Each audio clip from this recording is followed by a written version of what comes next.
This is Steve Robbins. Welcome to the Get It Done Guys, quick and dirty tips to work less and do more.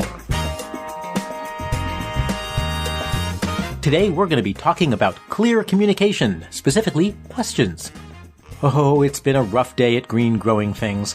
That's Bernice's little plant shop, which specializes in hard-to-find species like the carnivorous Audrey 2s.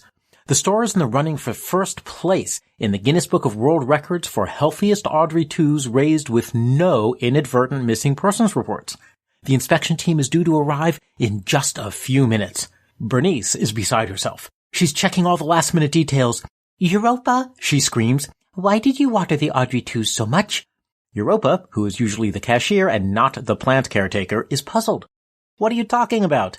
"The entire watering can is empty. How can you be so careless?" responds Bernice, and as you can imagine, the conversation devolves from there. We don't ask what we mean.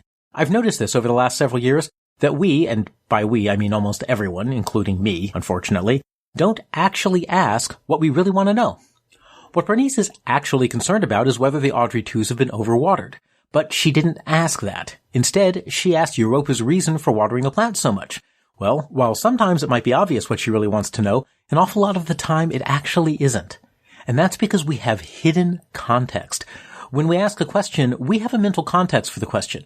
We know some things, we don't know others, we have certain goals, and all of that is invisible to the person we're asking. It's rather astonishing, in fact, that any successful communication happens ever. Bernice's goal is having healthy plants. As it happens, the only information that she has is a big watering can that's totally empty, sitting next to the Audrey 2 holding pins.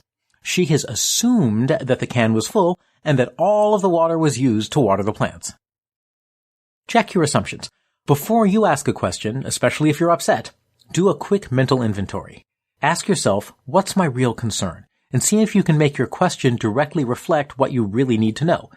Ask also, what's the evidence that prompted my question? That's the watering can issue for Bernice, and include that too if it makes sense. So instead of, why did you water the Audrey 2s so much? Bernice's real concern is whether they're overwatered. She can ask instead, I'm concerned that we keep the plants healthy. I saw the empty watering can and want to know if it's possible that you overwater the plants. She incorporates her goal, healthy plants, what she knows, there's an empty watering can, and her real question, whether the plants have been overwatered. Some other examples of questions we might ask, and the real question that we want answered. How is the inventory coming along? Actually becomes, I haven't seen the inventory status report yet. Are we on track to get it done by our month-end deadline? Have you called your prospect yet? Becomes, I haven't heard about prospect X, so I don't know our revenue status. Are we on track to meet our sales goals? A question that asks what you really want to know, and that makes it clear what evidence, or lack of evidence, is triggering the question has a much greater chance of getting the answer you actually need. We don't answer what we're asked. A flip side of the same issue is that often we don't answer the question we're actually asked.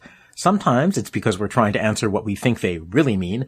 Other times, it's because we're lazy. Europa asks Bernice, what's the address for our meeting with the Guinness team? And Bernice answers, I'm pretty sure it's in the calendar invite. Great. Bernice has just added an additional back and forth to the exchange. She could have looked in the calendar invite herself. After all, she's going to need the address herself, and sent it to Europa. Now, of course, Bernice may have been subtly trying to train Europa to check the calendar invite herself. So Bernice can just say that.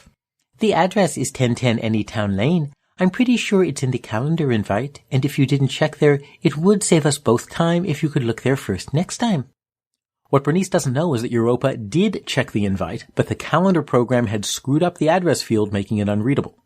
By answering the question as it was asked, everyone has the answer.